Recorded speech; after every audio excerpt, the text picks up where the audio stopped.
How to link Asana and Slack. So the first step is to sign up for a Slack account and an Asana account to get started. Now the next step is to visit Slack for instruction to authenticate your account. So what you're gonna have to do is simply click on this link.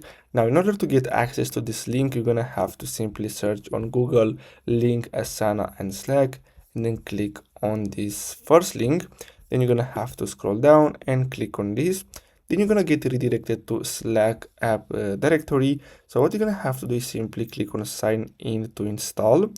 And after you install Asana to Slack, what you're gonna have to do is simply type /Asana in Slack to list, create, complete, or comment on task. You can also link Slack channels to Asana projects to receive updates when a task is created or completed. So basically that's all you have to do. I really hope you found this video helpful. Don't forget to like and subscribe, and I'll see you in the next video. Thanks for watching.